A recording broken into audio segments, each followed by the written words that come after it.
Training montage number 1. Important rules of the shadow clone technique. Chakra is split evenly between the user and the shadow clones, which can use their share freely. Shadow clones have full chakra networks, can use the shadow clone technique. Shadow clones possess identical mental faculties to their caster. They can operate completely freely, though will generally follow their caster's orders. Shadow clones possess identical physical capabilities to the caster. Do not fatigue, but cannot open 8 gates. When a shadow clone is dispelled, its memories and chakra is shared between the caster and all remaining shadow clones. The user's chakra can regenerate naturally, but shadow clones will not. Shadow clones can build up or distribute sage chakra? Use sage mode? Yes. Summoning and dispelling clones can be abused to give existing clones more chakra? Yes. Warning, it's hard to maintain sage mode with multiple shadow clones. Personal limit 3, shadow clones can interact physically, but will be dispelled upon receiving a solid hit or fully depleting their chakra. Armor techniques or sage mode can increase resistance. Yes, X2, even with sufficient chakra, shadow clones' chakra pathways will eventually decay due to having no real body. This process is accelerated for clones of clones.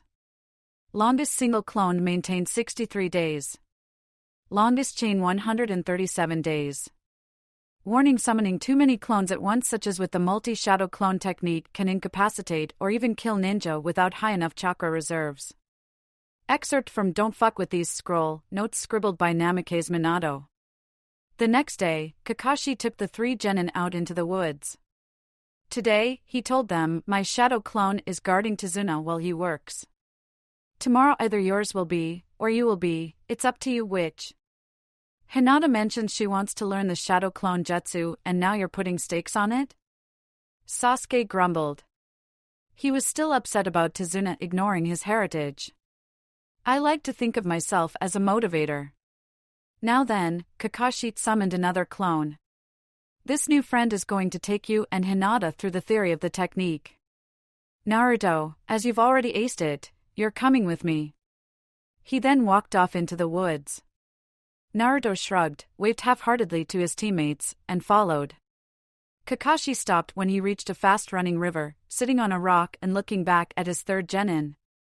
So, now we're alone. Why are you upset? Naruto blinked. Upset? Why would I be upset? Kakashi's visible eye rolled. Kid, you've been alone your whole childhood until maybe Sasuke at the start of the Ninja Academy. You're always upset. Of course you're really good at hiding it, but ever since we started this trip something's been getting you down. Spill. Naruto shuffled. He was not used to being read that easily. Mulling the problem over in his head, he tried to think of the best way to explain it, before eventually blurting out, am I useless? Kakashi raised an eyebrow. What do you mean? It's just, the examples started pouring out. Against the Demon Brothers I did pretty much nothing, against Sabuza I did even less, they always thrash me when we're sparring, I still haven't got the hang of tree walking, Naruto inhaled. It just doesn't really feel like I'm doing much for the team, sensei. Kakashi looked at him for a long moment. What weight level are you on? He asked. Huh? Naruto replied. On your seal. Kakashi explained. Which resistance level are you using? Oh, 3. Naruto said, nonplussed. I couldn't really feel one, I moved up to this about a week ago. Kakashi sighed. Naruto, Sasuke's on level 2. Hinata only just moved up to level 2 before we left. So? Said Naruto, stubbornly. Doesn't mean I can actually do anything. Kakashi thought about how to explain it. Have you ever played any video games? Sometimes. Naruto hedged. You know how in teams everyone has different roles they have to fill to have the best effectiveness? Yeah, Naruto was thinking about it. Well, ninja teams often work in the same way. Take the legendary Sannin. Didn't they break up and now one's a terrorist? Yes, but before that, they were amazing. Kakashi waved a hand for emphasis. Here's how they worked in a standard engagement. Tsunade was up front. She was the physical powerhouse, high durability, high physical damage. Jiraiya was up behind her, and he was the ninjutsu guy. Fire and earth were his specialty. He could control the terrain to make things easier for Tsunade, and blow anyone he got a beat on to pieces. Then there was Orochimaru in the back, making use of long-range ninjutsu, jinjutsu, or pure trickery to keep enemies still for the others to take out, and bailing his teammates when things got tough. Naruto sat down and narrowed his eyes. Hinata is Tsunade, Sasuke is Orochimaru, so on Jiraiya? Kakashi beamed under his mask. Good, but not quite. There are parallels between your team and the Sannin, but you aren't identical. Hinata is far less durable than Tsunade, for example. She's more suited as a striker, moving in fast and eliminating targets that are in the enemy backlands, setting up big jutsu. So where does that leave me? Naruto asked. Kakashi noted the hope in his voice. Well, let's think about it. Nothing is set in stone, of course. Your body still needs to fully mature. Right now, though, you're not the most agile of fighters, and your chakra control isn't fine enough for Jinjutsu. But he raised his voice as Naruto started to look sad again. You're incredibly strong and durable for your age, and your chakra supplies are frankly ridiculous.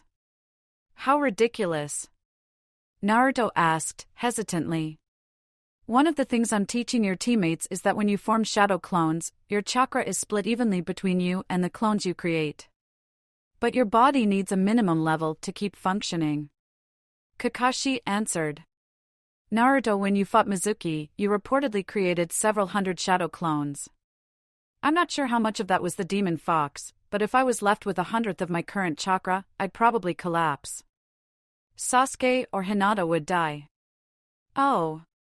Naruto looked down at himself with a little concern. Wait, how come I can't just spam some super OP jutsu then? Because, like I said, your chakra control sucks right now. Kakashi deadpanned. Any technique you use costs over double what it really should, and you don't have the subtlety for the more complex techniques, like the water dragon I used on Zabuza. The shadow clone jutsu was a godsend for you. It splits your chakra rather than spends it.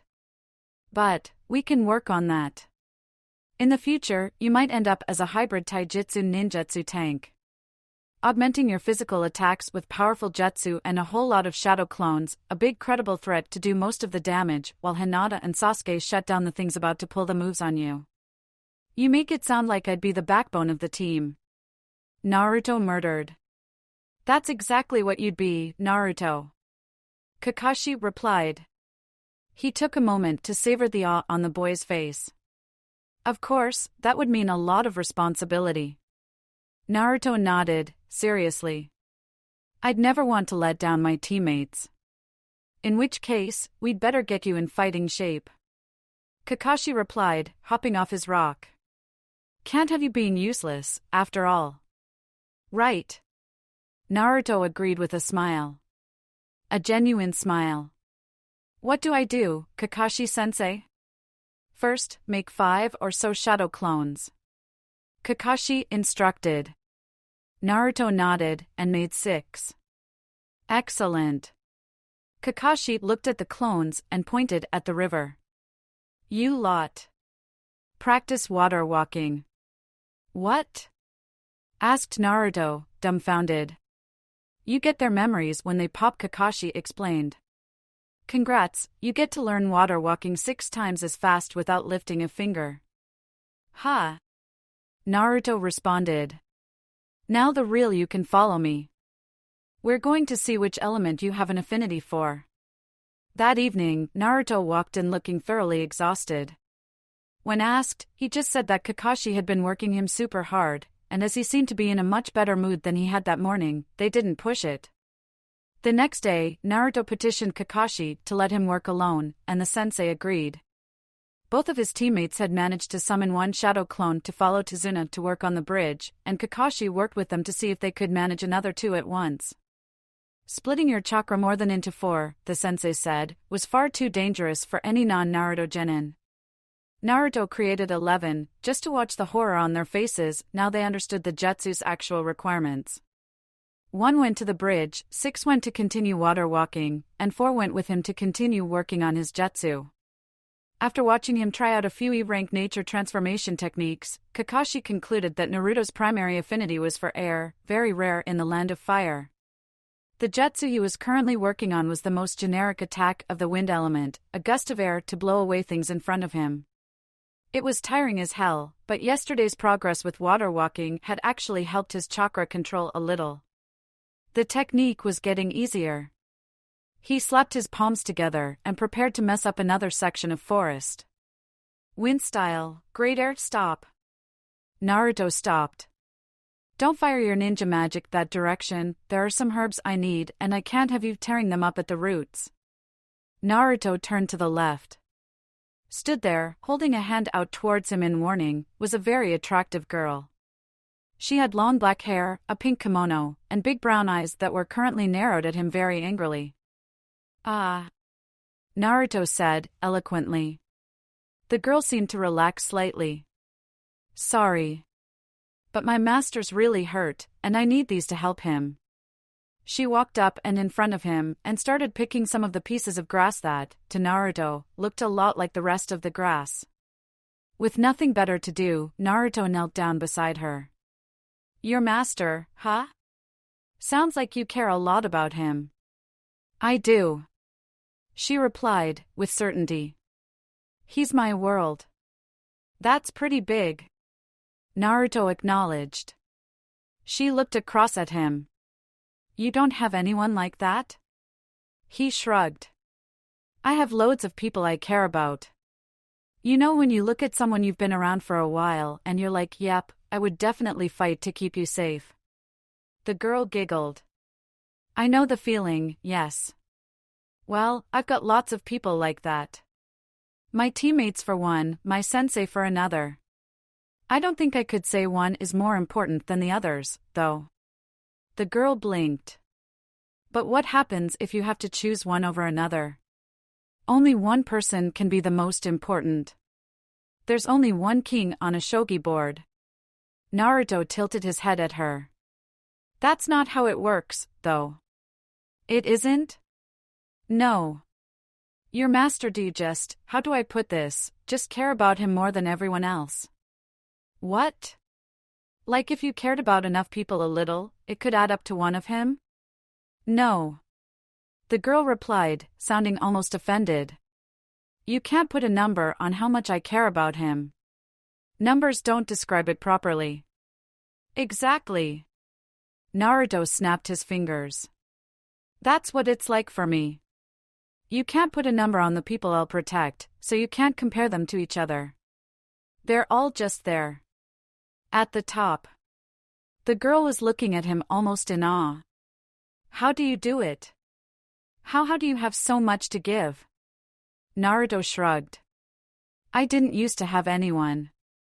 But recently I found out that really, the more you give, the more you have. The mood was somber for a moment, before his eyes brightened.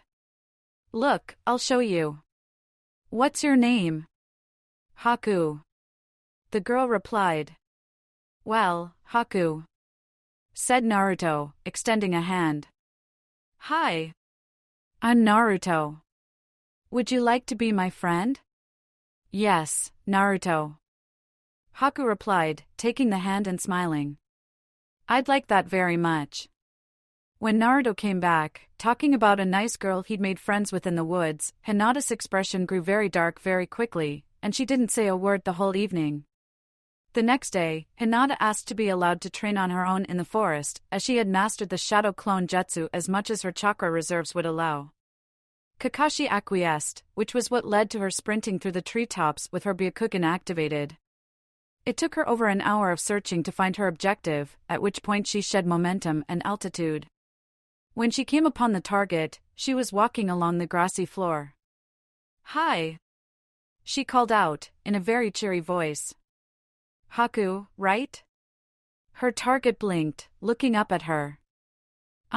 Yes. Oh, you must be one of Naruto's friends, right? Hinata nodded, smiling. Yes. He talked about you all yesterday evening, I just had to come meet you. Really? said Haku. Hinata's Byakugan picked out the blush that formed. I didn't know I had such an effect on him. Oh, you had quite the effect all right. Hinata replied. Her voice dropped a few tones. I dare say he hasn't the foggiest who you really are. Haku's head tilted. I'm curious. Hinata asked, shifting her weight slightly and letting her Byakugan roam all over her target. A self-proclaimed apothecary assistant might have need of a pouch filled to the brim with Senbon needles. But I'm not sure why one would need such an advanced chakra system. Her eyes narrowed. Or have a face identical to the one a missing Nin wore behind their mask 3 days ago. Haku giggled nervously. I'm sure I don't know what the Senbon were out of her pocket and flying before Hinata could react. 5 of them punctured her flesh in various nerve clusters across her body. She gasped and exploded into smoke. Haku's eyes widened as the real Hinata jumped out of the nearby forest, a gentle fist aimed straight at her opponent's forehead. The missing Nin was barely able to move out of the way, jumping off through the clearing and hurling another handful of Senbon. Hinata tracked them with her Byakugan and batted them from the air easily, giving chase.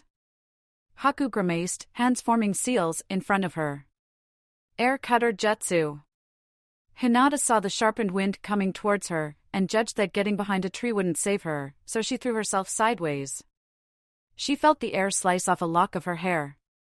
She rolled and got back to her feet, but Haku was fast. The missing Nin was already reaching the edge of Hinata's Byakugan range, and she doubted she'd be able to catch up, even if she turned off the training seal. Grinding her teeth, she watched her target escape. We have a problem, Hinata remarked, walking back into the clearing with the rest of her team. Haku is the ninja in the mask, Zabuza's compatriot. That means they're definitely still here, and they're definitely coming back to finish their job. Oh. Fuck. Sasuke remarked. Oh, and Naruto? Hinata turned to the blonde with a victorious smile.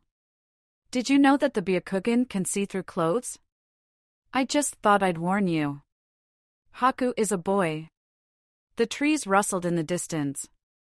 What? We'll burn that bridge when we get to it. 10 years ago.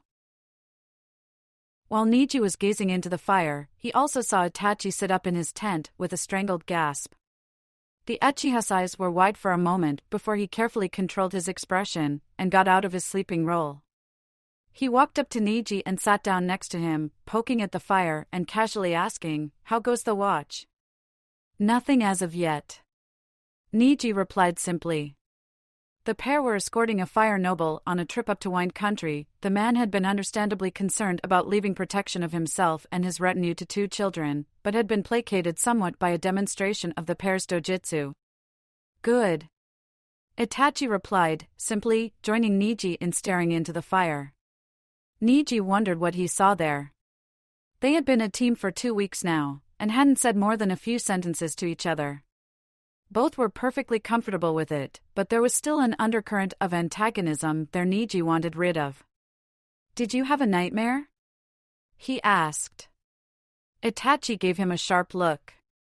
"I assure you I will be fully prepared if we are attacked. I don't doubt your ability will be unaffected." Neji appeased. "But that isn't what I asked." There was a long silence. "The war," Itachi eventually said.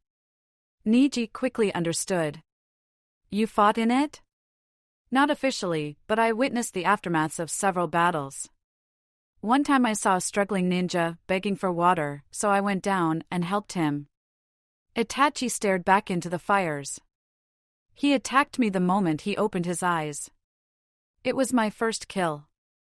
I was 4, I didn't fully understand what I'd done for a week." "And that was the nightmare?" Itachi nodded. "Can I tell you something? I hate violence." "A pacifist ninja?" Neji tried to keep the disbelief out of his voice. "So you fight for peace?" "Counterproductive, I know." A smile pulled at the corner of Itachi's mouth. "I want to make the world a better place. Being a ninja wasn't my first choice, but I'm just so good at it." "So like me, you had little choice." Neji mused. I always felt I was fated to be a ninja. You really believe in fate, don't you? What will you do when fate turns against you? You can't fight fate. I thought fighting was the thing us ninja are good at. Itachi pointed out. Neji looked across at him in surprise. If fate can be changed, what's the point in it at all? Exactly. Itachi pointed out. I can see we're going to have a lot of interesting conversations. Neji stood up and stretched his neck. I wasn't going to wake you, but there is a contingent of ninja moving up on our location. I noticed. Itachi admitted, getting to his feet as well.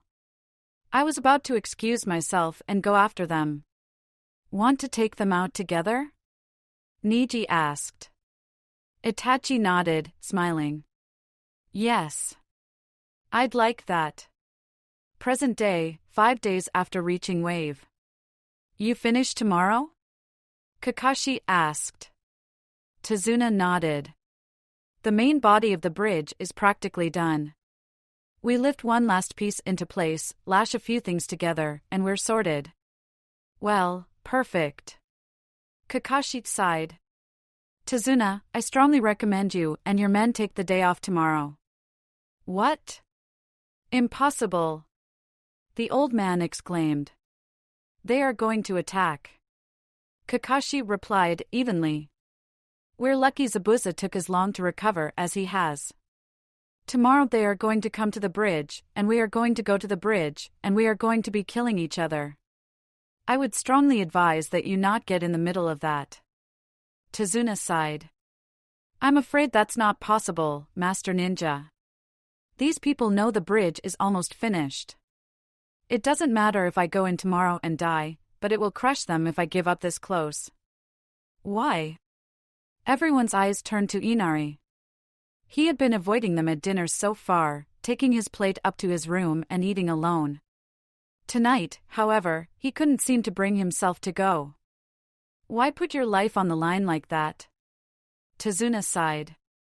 Sonny, I have to know you don't. Inari cried out. I don't want you to die, Grandpa. You lost your father, right? Hinata asked. Inari looked across at her. He nodded. Me too.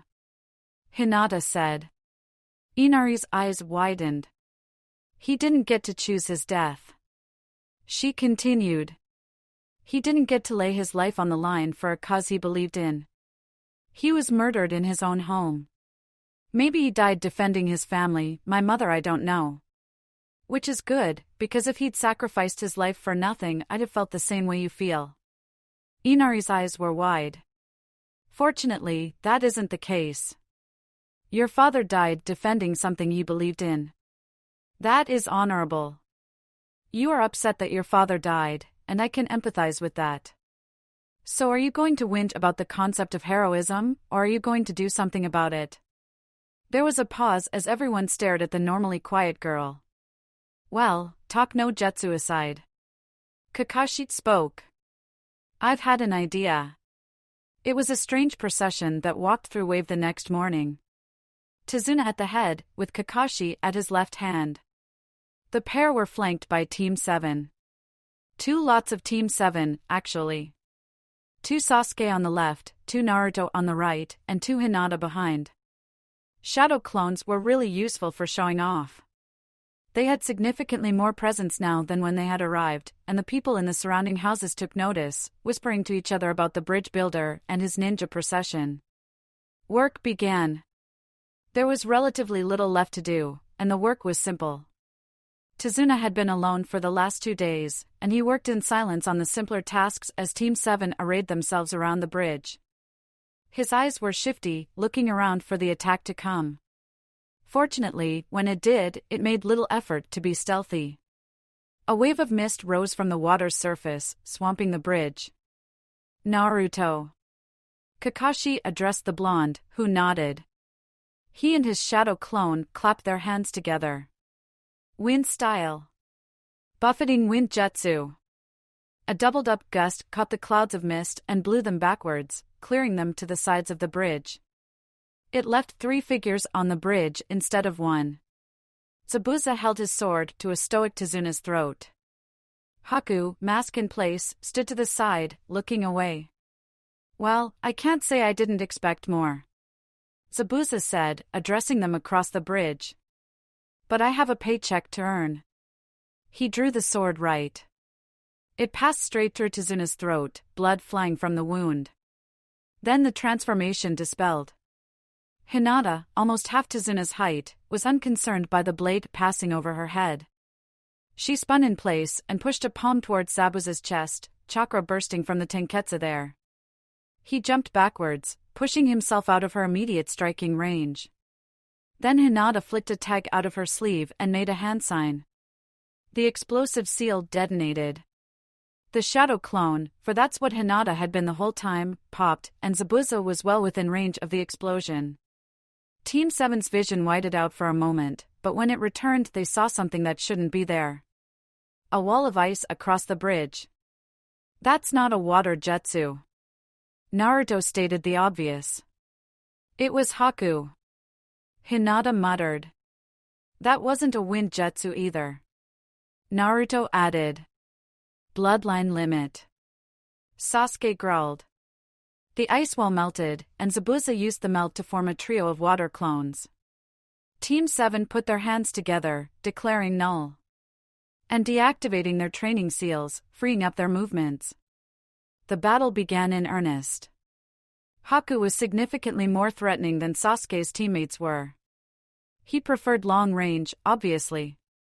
Though Senbon were a pain, Sasuke couldn't cut them out of the air like Hinata could, still waiting on the Sharingan body, but if he knew where they were coming from, he could dodge them. The ice, however, was a problem. Fire jutsu wouldn't melt it, against all logic.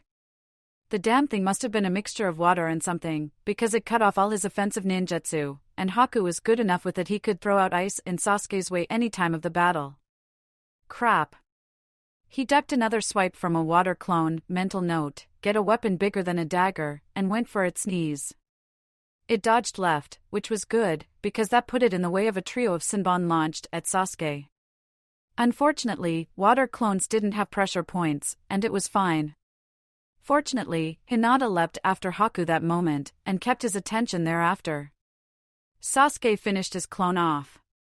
Kakashi was busy with the real Zabuza. He was unable to simply jinjutsu the missing nin, because Zabuza had decided to blindfold himself, the absolute madman. So the pair were dueling across the bridge. Naruto was actually helping.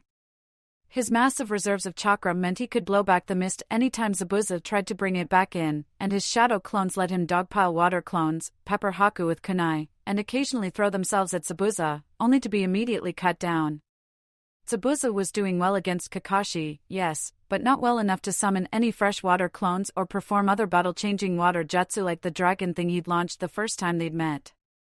In the next minute or so, they would empty the field of water clones, gang up on Haku, and leave Zabuza by himself. Itachi had told him not to count his chickens before they hatched, but it looked like they were only 3 moves from checkmate. Which was exactly when it all went wrong. Naturally, it started with Naruto's voice. Sasuke. Incoming. Demonic Ice Mirrors Jutsu. Sasuke's shuriken, which he had hurled towards Zabuza in a free moment, hit a blank wall of ice. He growled, trying to find a way around the surface, and realized he couldn't find one. He was surrounded. Walls of ice appeared, 6 sides, and stretching up towards the sky. Oh dear. A reflection of Haku appeared in the mirror.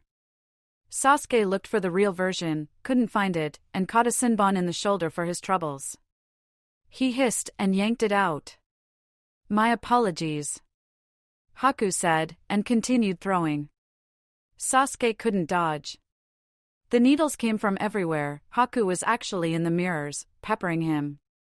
He tried to jump towards one mirror, use his tree walking skills to run out the gap in the top, but Haku appeared in the mirror of his choosing and pushed him right off.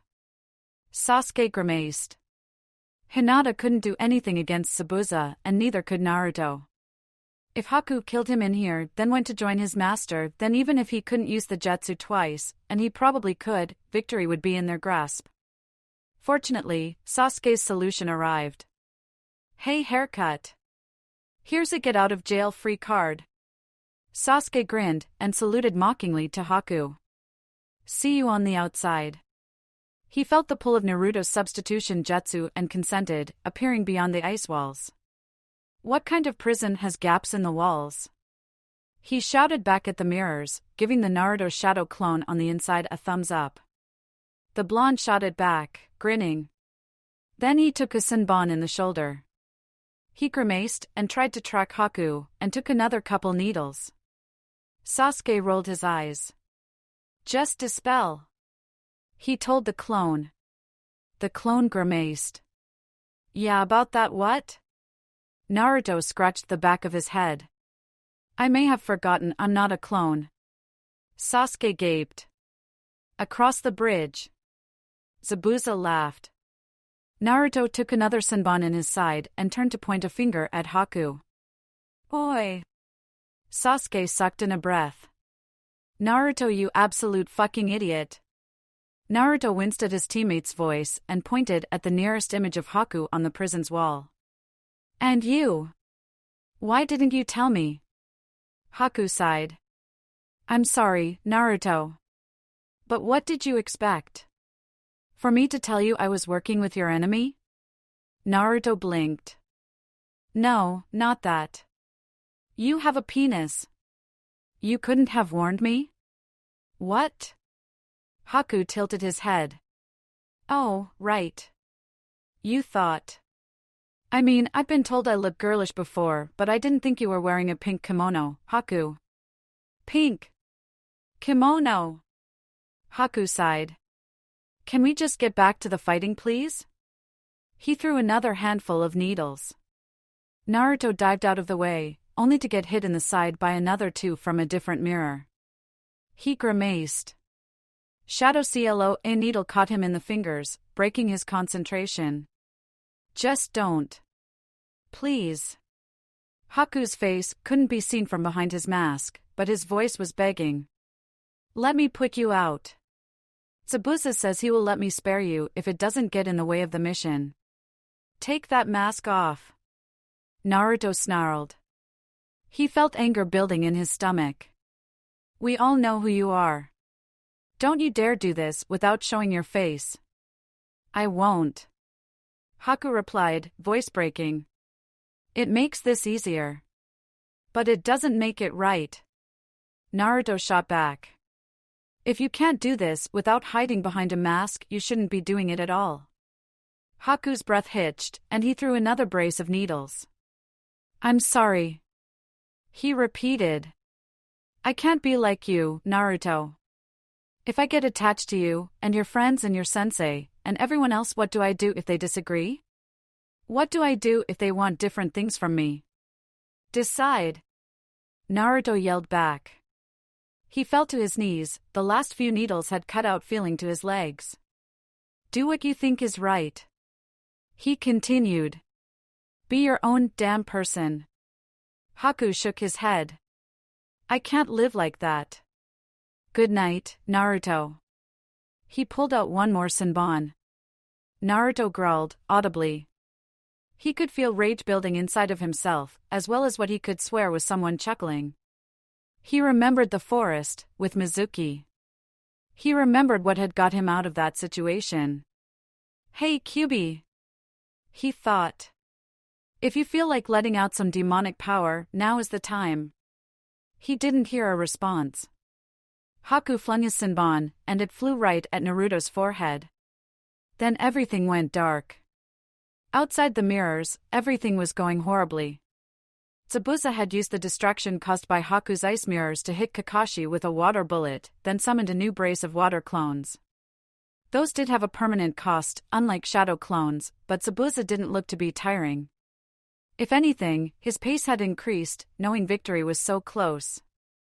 He was monologuing to Kakashi about something, Sasuke didn't know what, he was a little busy. Can't you gentle fist them? He called across to Hinata, who was similarly occupied with another damn water clone.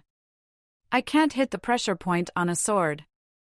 The exasperated girl called back. She had actually pulled a kunai for close-quarters combat, something he'd never before seen from her. We need Naruto out here. Can you make another shadow clone to substitute with him? Sasuke asked.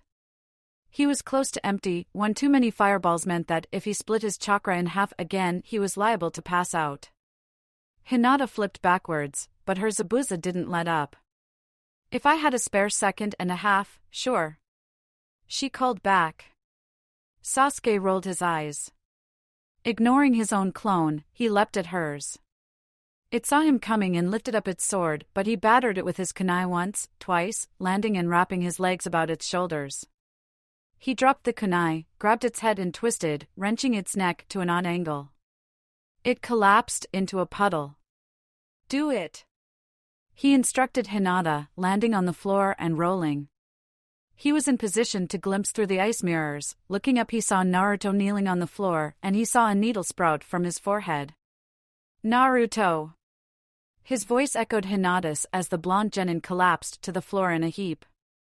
Sasuke felt the world around him slow, watching Naruto just lay there lifelessly, and after a moment came a weird feeling behind his eyes that was echoed by two red circles appearing in his reflection in the ice. Oh, Sharingan. Took you long enough to show up. Well, this was good. Sasuke turned to the main opponent. Now he was going to kill Zabuza, and then he was going to kill Haku, and then he was going to hope that the blonde moron wasn't actually dead. There was a rumble. Then the ice prison exploded. Sasuke's new dojutsu let him track every single shard of ice falling through the air, and he had a moment to appreciate the beauty of the sight before he noticed the two very important parts of the image. One, Haku was flying backwards away from the ice, with half his mask torn off. There was a giant claw mark across his chest. 2, Naruto was stood up. His teeth were bared, his wounds were gone, and his eyes were red. Not Sharingan red, but rust red, the same color as the malevolent chakra that was pouring off of him in waves. And Naruto? Hinata asked. Naruto looked up to the sky and let out a bestial roar. Get more like fat too, ha, boom, bitch, you done got roasted. There was a banging on Inari's door. He gulped, hesitating, before slowly moving forwards to grab the doorknob. That was when the corner of it splintered and it was forced open. Inari screamed and staggered backwards, crashing into the umbrella stand, important things to have in a rainy country like Wave, as 2 men walked in the door. They wielded cleavers, had missing teeth, and generally looked like they didn't have great intentions. Hey little kitty. One leered. Say, is your granddaddy home? He is. Tazuna walked out from another room. And you damn kids better get off my property. The 2 brandished their weapons. That's so? One said. Perfect. We'd heard you would be at the bridge. Too scared? Tazuna said nothing. If the 2 had been paying more attention, or just had better eyesight, they might have noticed that he looked a little flat. Heh. Well, this is a treat. Gato will give the one who kills you a bonus. Well, that's a shame, said Tazuna, cracking his knuckles. Because I'm afraid you 2 are about to not get the bonus. They blinked at him. He sighed. Sorry. One-liners are hard. Then he blurred to life. He grabbed the first one's arm and brought his elbow down on it, making the cleaver drop from nerveless fingers. Then he jabbed him in the face and put a knee into his stomach. The second thug was faster, swinging his weapon towards Tazuna, who ducked it and backed up across the hallway. Nobody told me you could fight. He snarled. Oh, whatever. Say good night, you wrinkly old son of OW. Inari swung the umbrella again, buckling the thug's legs at the knee. He spun round and grabbed the umbrella, glaring at the boy, in time for Tazuna to wind up and put a kick right between his legs. He stiffened and collapsed. Tazuna poofed into Naruto, who dusted off his hands. Wow, that was way less difficult than Zabuza. I got the easy job. So your plan, said the real Tazuna, walking in from the kitchen now the coast was clear, was to have a copy of a ninja pretending to be me go to the bridge, but also have a copy of a ninja pretending to be me waiting at home in case they came here? Do you always do things this complicated? Naruto snorted. We're ninja. This plan was basic. Oh yeah, great job, Inari. You're a real hero. Inari shook his head. Not yet. This means Gat is also hiring petty thugs. Even if his ninja fail, he might just storm the town. We need to rally the people. Are you sure? Tazuna asked. That's a mighty different attitude to what you had yesterday. Inari nodded. Miss Hinata set me straight. I don't want us to die for this town, but it'd be worse if we died for nothing. We need to fight. Naruto grinned. All right then. Let's go make a mob and fight a mob boss. Fear was not a strange thing for Haku to experience. Every day, he was afraid that he might find himself replaced, that Zabuza would decide him useless and abandon him. He was similarly afraid he would prove himself useless before Zabuza realized it, and that he would disappoint his master. Strange, to him, was fear of a thing. Doubts were ethereal. He hadn't been scared of a tangible threat since the mob that had driven him out of his first home. He was scared of Naruto now. The genin's eyes were locked onto him, glowing red, and the killing intent Haku felt from them was something he'd never experienced before, not even from Zabuza, and every ounce of it was directed at him. It was the look of a hunter stalking its prey, a fox about to pounce on a rabbit. It was terrifying. As he watched, one of his master's water clones jumped at Naruto, swinging its sword. Naruto caught the blade, and then punched the clone with his other hand. The hit indented the clone's stomach, and then it evaporated, spraying steam across the bridge. There was a small cut on Naruto's palm, but it healed before Haku's eyes. Then the fox boy leapt. Haku reacted on instinct, jumping backwards and bringing his hands up in front of himself. Ice formed, layering up between him and the monster.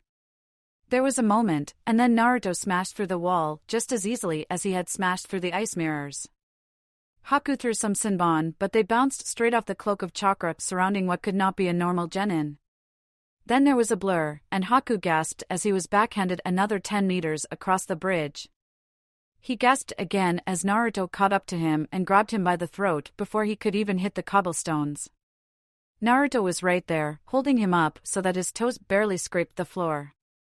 Haku could feel the heat from the red aura as he brought back one fist, ready to punch. But he hesitated. Haku could see the conflict in his eyes. That was when the remainder of Haku's mask collapsed, and he was forced into direct eye contact with the beast.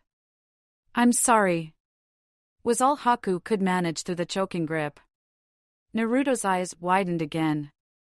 The red slowly disappeared from his blue irises, and he dropped Haku, stumbling backwards. Naruto got out. "You 8 trigrams, 32 palms." Haku stiffened as a series of strikes thudded into his back. His body below the face went numb, and he collapsed. "What?" asked the Hyuuga girl's voice from behind him. "Haku." Zabuza yelled in a surprising show of emotion as his student collapsed to the floor. That distraction was his downfall. Sasuke, with the unerring precision of the Sharingan, threw a kunai straight through the circular hole of Zabuza's moving sword, embedding itself into the ground.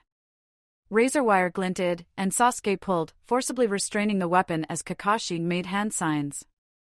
"Chidori!" The Jonin cried, as lighting coalesced around his hand with a loud chittering sound. Without further time wasting, he buried it in Zabuza's chest. Haku let out a gut-wrenching scream. Zabuza coughed blood and staggered backwards with a gaping hole in his chest. "Well," he rasped. "Guess I won't be getting that paycheck." "No, I'm afraid you won't," called a voice from across the bridge. Hinata gulped. Sensei Kakashi looked up. Boots stepped out of the mist. Crossing the bridge, that was only barely functional, was a veritable army. Dozens of thugs, armed with God knows what, and at their head was a very short man with silly hair and black glasses. "I'm disappointed, Zabuza," continued Gatu.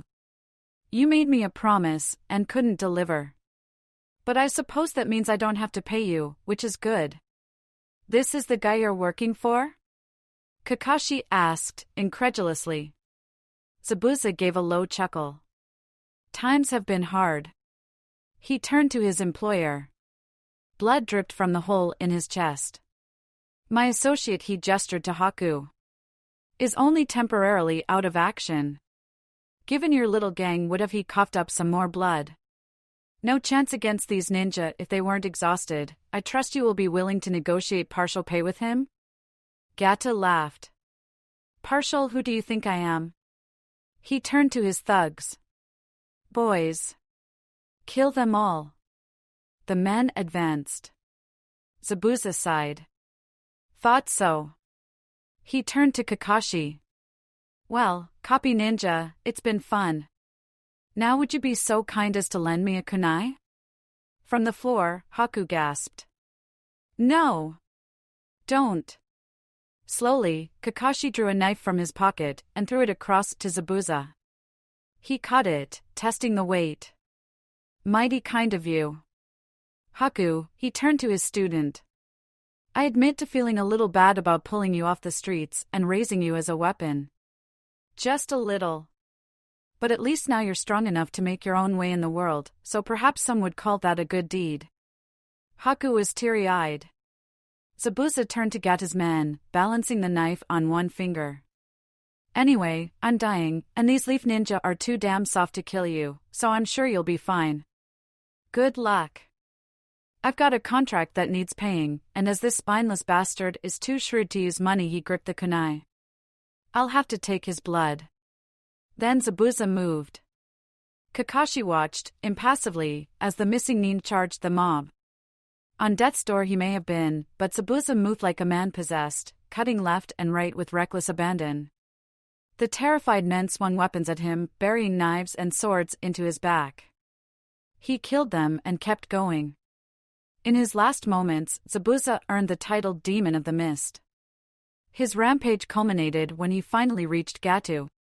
Grinning at the screaming businessman, he drove his kunai into his stomach and brought it up, gutting him where he stood. Then, with a final grunt, Zabuza collapsed. For a moment, all that could be heard were Haku's sobs. Then Gata's men started grumbling. Well, damn. The boss is dead. There goes our payday. I'm not going away empty-handed. I vote we take our money out of the town. Hell yeah. They're bound to have something if the boss was spending so much crushing them. Kakashi rolled his eye and got into stance. Looks like we aren't done yet, kids. His genin got ready. Hinata as impassive as ever, Sasuke tired but prepared, Naruto completely out of sorts, but physically the most ready of them all. This wasn't going to be pretty. It was a shame. Kakashi had hoped his students wouldn't have to kill for a while yet, but he didn't see a way to stop a good 100 fighters without getting his hands dirty. That was, until he heard the shouting from behind him. There they are. They're still holding the bridge. The ninja are with us. Come on. Let's give them a hand. Team 7 turned. The Naruto shadow clone they had left behind was running towards them alongside Tazuna and Inari. Behind them was what looked like the whole damn town of Wave. Hey guys! Called the Naruto clone. Sorry I took so long, got a bit excited starting a mob and, whoa. What happened to me? Naruto gave his clone half a wave. Gata's mob took a collective step back as Wave's people formed a wall between them and the town. Everything hung in the balance. That was when Kakashi put his hands together. Your employer is dead. He told the hostile mob. There is nothing else in this fight for you except combat with Ninja of the Leaf and the resistance of the Land of Wave. Leave. Now. When they didn't immediately turn around, he started making hand seals. The giant water dragon that appeared from beneath the bridge, roaring steam, was the tipping point. Gata's men ran. It was amongst the cheering and celebration of Wave's citizens that feeling returned to Haku's body. The 32 palms was half the strikes of the 64, but much less than half the effectiveness. It took only minutes before Haku's pain chakra network was up and running again. He was able to stagger to his feet. Nobody paid him any mind as he walked past the laughing, smiling townsfolk.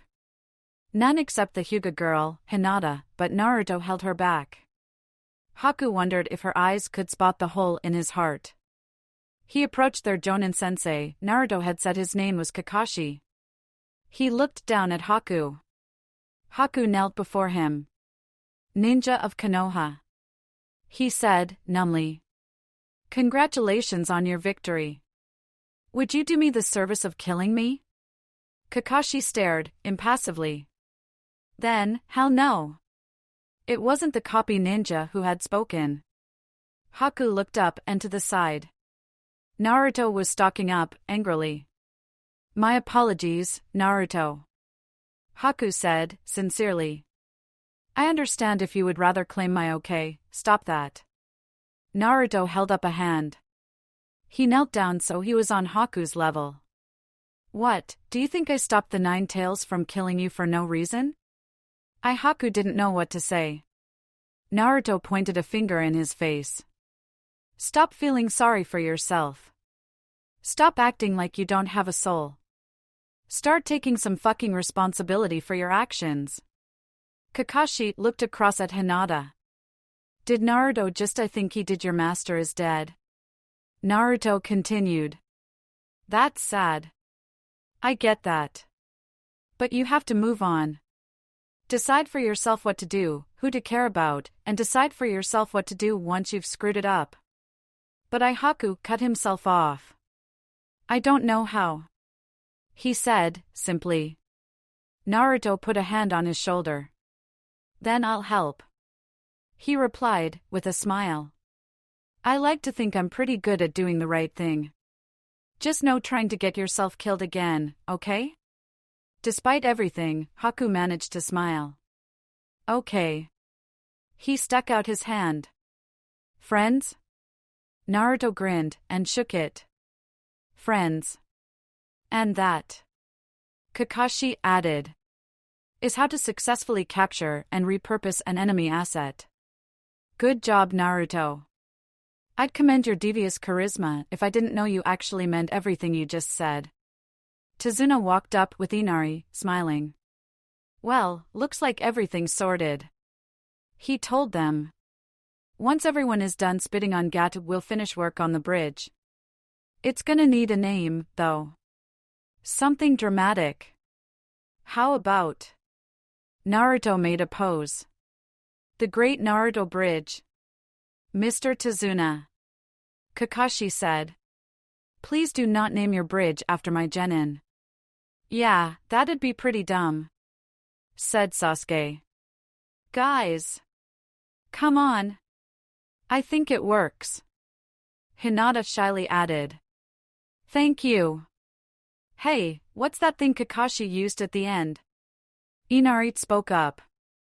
Kakashi tilted his head. What, the water dragon jutsu? Yeah, that. You want to call it the water dragon bridge? Sasuke snorted. No, wait. Naruto held up a finger. Call it Bridge of the Water Dragon. Ooh! Exclaimed Inari, giggling. I like that one. Well, I guess it's decided then. Tazuna replied, chuckling. Are you going to stay? These people probably want to thank you. We do need to get back. Kakashi looked at his team. But I'm sure we can stay tonight. Provided you're feeding us, of course. Well, I have to make up for your shoddy pay somehow. Tazuna responded, chuckling. And now I think we just might be able to give you a real feast. You four are welcome anytime you want to stay. Oh, by the way, since we're wrapping this whole thing up, Sasuke started. Then he grabbed Tazuna by the lapels, activating his Sharingan. You see this, old man? Huh? You see the Sharingan? That's the Uchiha bloodline limit right there. Stop fucking doubting my heritage. All right. Tazuna laughed it off. Calm down, I believed you from the start. You did? Yeah. I mean, why would you have lied? Then why? Sasuke begged. Tazuna shrugged. Well, I guess I was just fucking with you. I'm going to burn this bridge to the ground. Sasuke, no, 10 years ago. I told my wife it was nothing, sniffed the Fire Nation noble. That I'd be fine with the regular security, but no, she insisted I pay for real ninja. Still, I can't fault your performance against those bandits. I will ensure your fee is paid in full. Thank you very much, sir. I am glad we could be of use. Neji bowed, not too low, but low enough to indicate respect. Itachi mimicked him. The noble stared down at them for a moment, trying to detect the hidden insult. Finding none, he shrugged and walked away. Are we not going to tell him about the hidden stone assassination attempt? Neji asked quietly, when he was far enough away. I see no reason to. Itachi said from beside him. Not after I dealt with the one who ordered it and you stopped all the ninja. Telling him would just increase tensions between Stone and Leaf when we're trying to make a deal with them. You don't think it would be useful to hold that over their heads in negotiations? Neji checked. Itachi tilted his head. Possibly. But bear in mind that we're after a lasting deal. Guilt from things like this fade quickly, we don't want them to break ties 5 or 10 years down the line. Neji nodded thoughtfully. True, my father never taught me much in the way of politics. It was mostly just how to look good for the main branch of the family.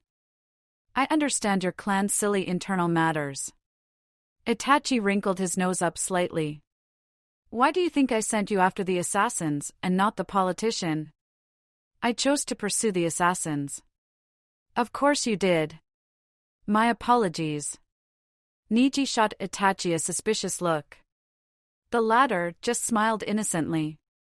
The former knew damn well there hadn't been any genjutsu in play, and resolved to think on their earlier talks and check for manipulation. Then what did you do with the stone politician? It won't look good if his body shows up halfway through the talks. Oh, he's fine. Itachi waved dismissively. Over the next few weeks he will fall into a spiral of intense stress and, some may say, insanity, culminating in a very embarrassing show of social suicide. You're going to make him kill himself? Neji's eyebrows rose. Social suicide. Itachi corrected. He'll do something incredibly embarrassing that ruins his reputation. After which he'll have an epiphany about the meanings of true power and happiness and embark on a more honest life. I'm a pacifist, Neji. And you have such a wonderful way of showing it.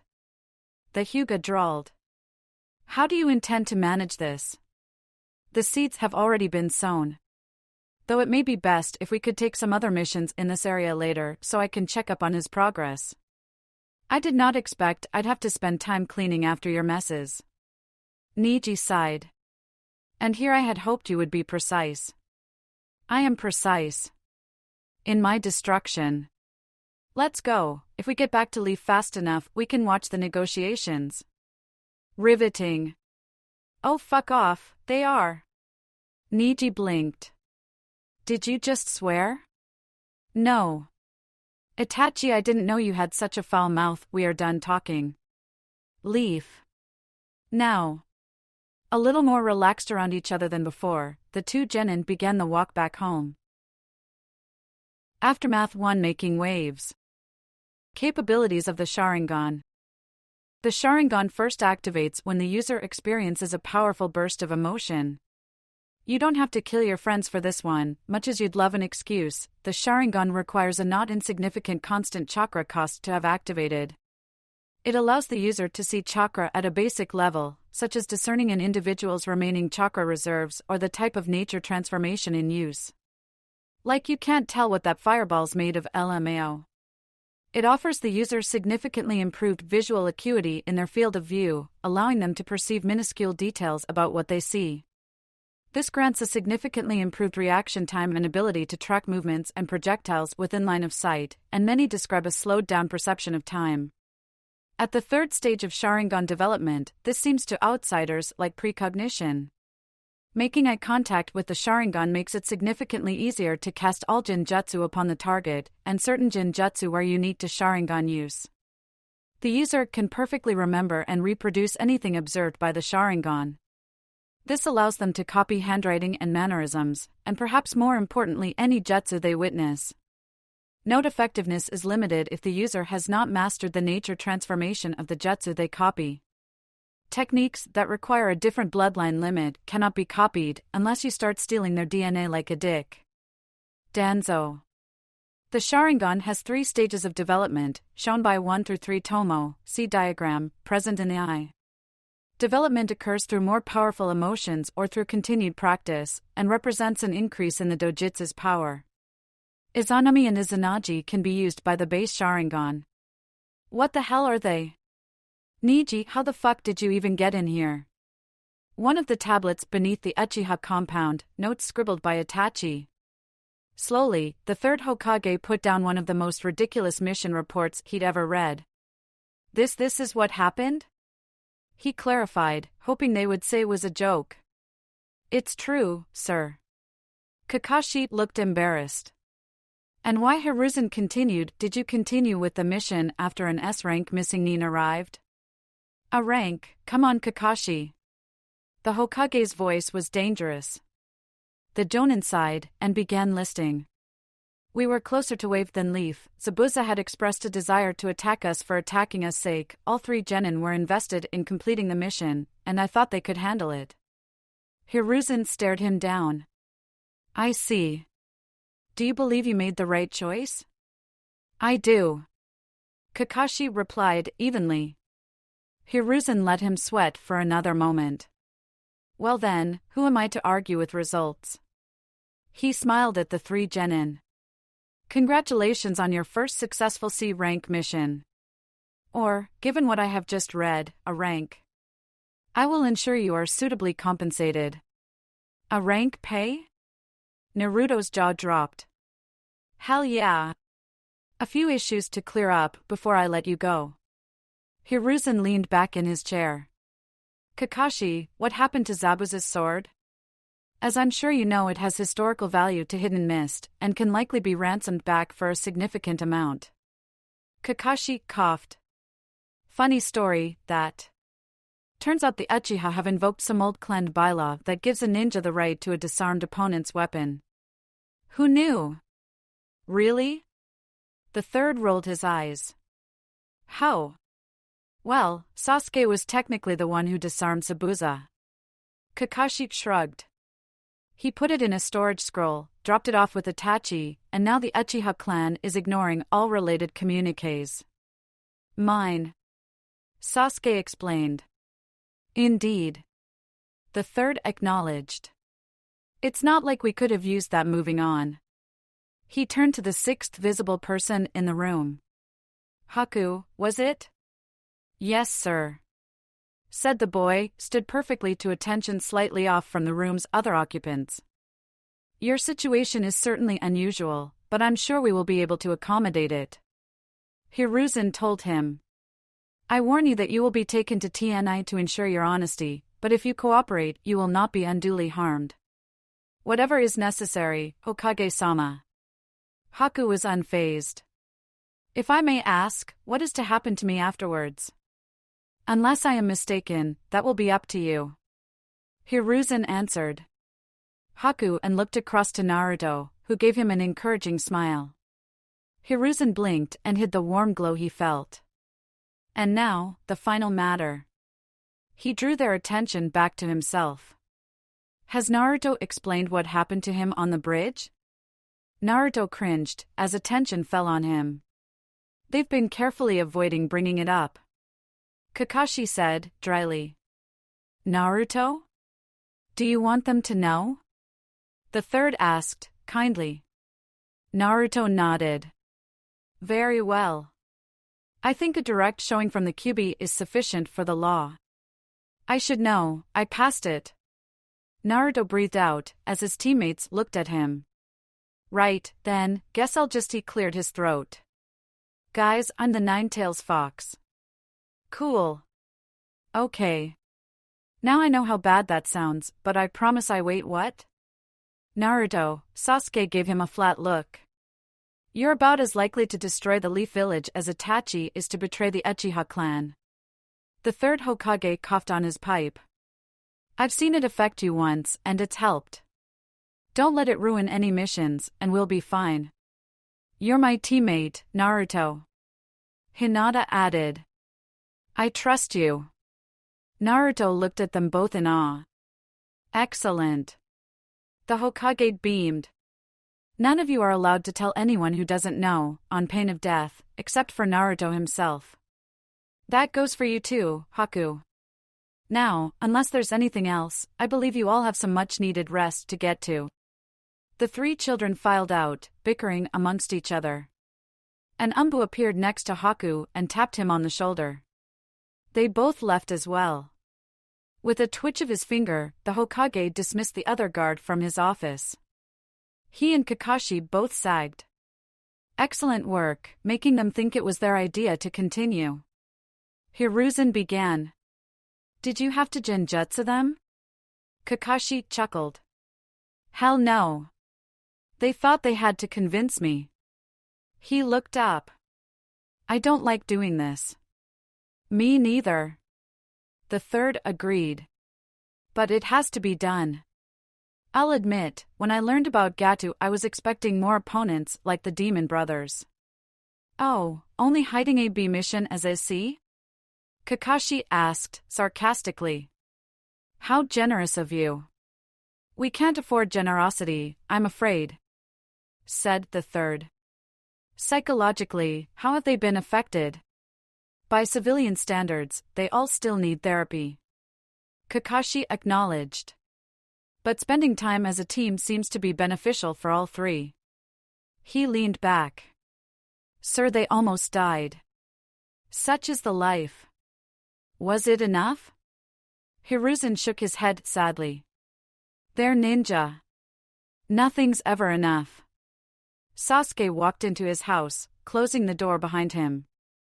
Itachi was there waiting, and smiled. Hey little brother. Hey Itachi. Sasuke dumped his bag of supplies on the counter and flopped onto the sofa. Phew, I missed this. Where's my sword? I hung Kubikurabocho up in your room. You did what? That's its name. That's what the sword's called. Sasuke shrugged, still lying down. That's dumb. I'ma call it Big Bloody Cleaver because it, absorbs blood, I think? God, Naruto must be rubbing off on me. We could get that engraved on it, actually. That would thoroughly embarrass Hidden Mist. Itachi moved over to perch on the edge of the sofa. Now talk to me. You ran up to me, put the sword in my hands, said mine, then ran off to the Hokage's office. What happened on your mission? C ranks don't usually involve running into the 7 shinobi swordsmen of the mist. 6 swordsmen, now. Sasuke replied, proudly. And the Hokage bumped it up to a rank. Had you done any A ranks this early? So soon after graduating, no. Itachi admitted. But by the time I was your age, yes. Sorry. Don't worry about it. Sasuke waved. Oh, and more importantly, he looked up and met Itachi's eyes. He activated his Sharingan. Itachi's own eyes widened. Fuck. He remarked. Yeah. Replied Sasuke, grinning. Congratulations, you. Itachi seemed genuinely impressed. How did you get that active? Naruto died. Sasuke remarked, and Itachi stiffened. Or at least, I thought he did. Took a Senbon to the face. I see. Itachi replied. He focused on Sasuke's red iris. You've got the single tomo of a newly awakened Sharingan. With practice, or more traumatic events, you'll get 2, then 3 of those. If any strange pattern seems to appear, you let me know. Sasuke frowned, as his brain remembered something. Like what appeared in yours? Itachi gave him a piercing look. What did you see? It was the evening after Shisui. Sasuke admitted, suddenly feeling very vulnerable laying on the sofa.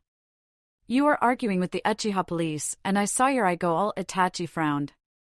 He looked around, making sure they were alone in the room, then looked back to Sasuke.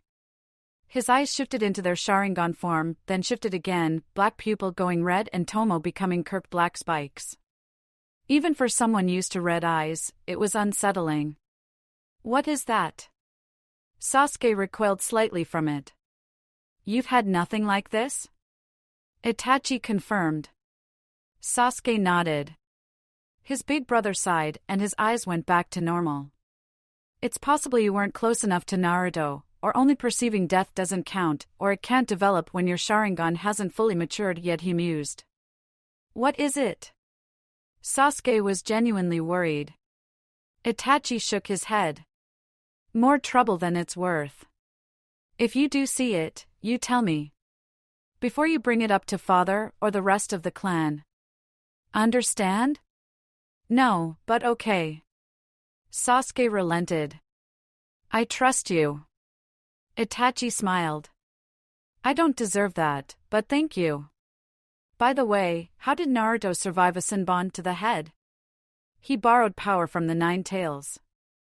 Sasuke said, offhand. Itachi blinked. Yeah. You guys can stop keeping that awkwardly secret now. I've just realized how many times you all deliberately didn't mention it at dinner. Full of surprises this evening, aren't you? Itachi rolled his eyes. Anyway, you should be going to bed. Tomorrow, how about I teach you more about how to use that eye of yours?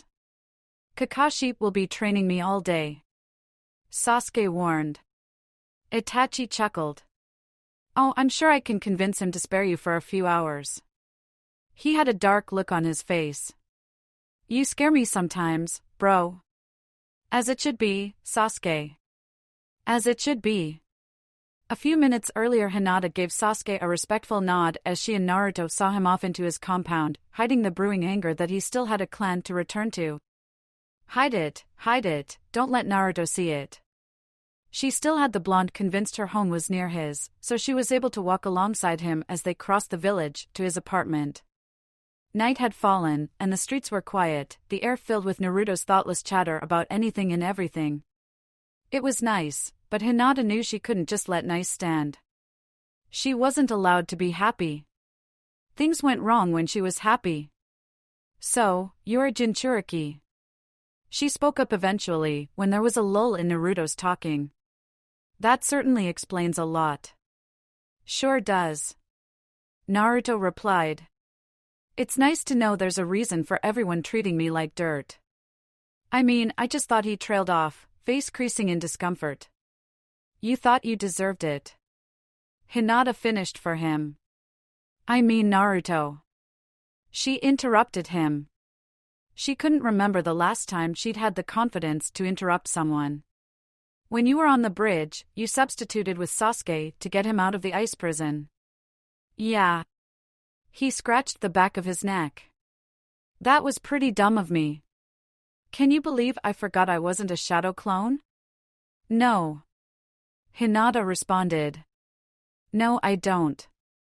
What do you, Naruto? She turned to face him, backing him towards a wall. No one who valued their own life would make that mistake. Especially not a ninja, especially not one as good with shadow clones as you.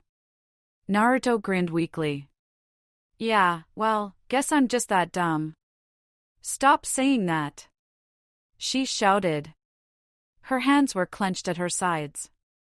You keep saying that someday you're going to become Hokage, and I believe you, I do, but when it comes to right now? You don't value your own life at all, do you? Naruto's facade crumbled. Oh, come on, what's there to value? Naruto. I'm an orphan. He shouted back. And you know what that's like. But I don't have a clan to avenge, a special superpower. I don't even have a purpose, so I had to just pick one and roll with it. All my life everyone's told me I'm worse than scum. I have one thing going for me, and that's that I have a demon sealed inside me that might, at any moment, kill everyone I know. So yes, of course I'll give myself up for my friends. There was a crack.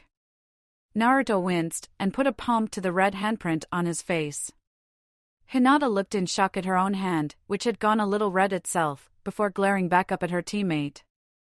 Don't you dare imply that you don't deserve to live. You are brave and kind and strong and amazing.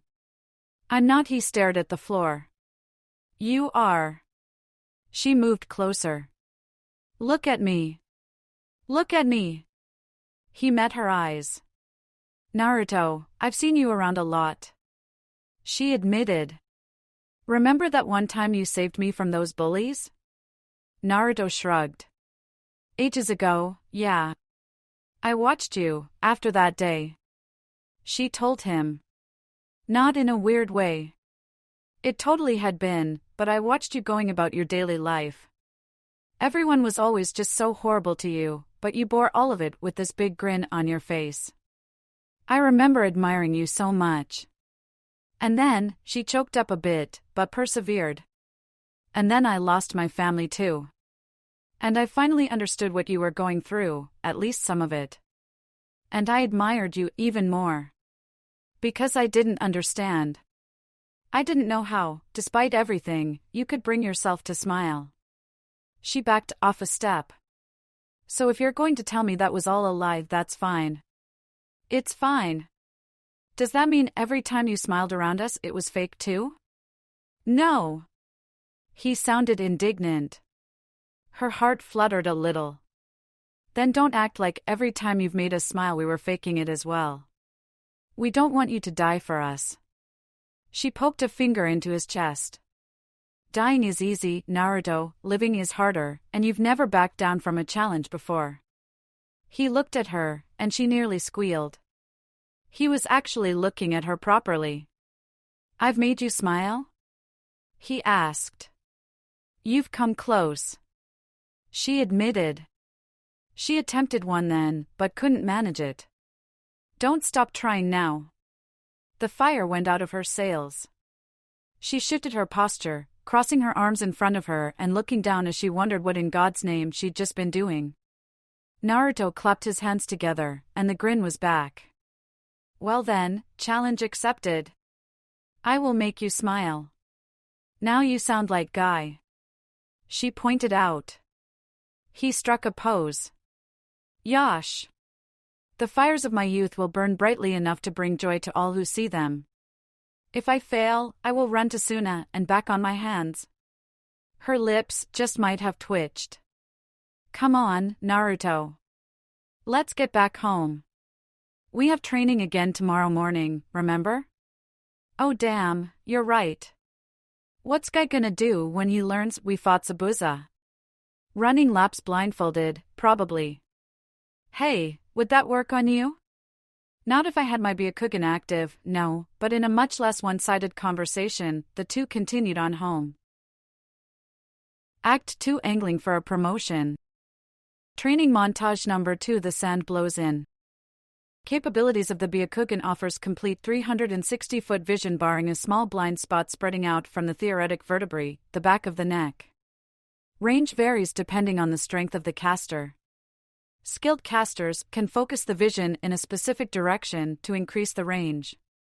Sight can track high-speed targets and predict movements, though this is only due to the dojutsu's field of view and visual acuity, not any extra ability.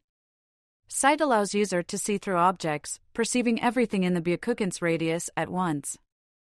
Eyes can see chakra with incredible accuracy. Can discern individuals' chakra networks and chakra points, see Gentle Fist. The previous ability allows Byakugan to detect Jinjutsu, though this does not grant complete immunity, see Unblockable Jinjutsu, see through all transformation and disguise techniques.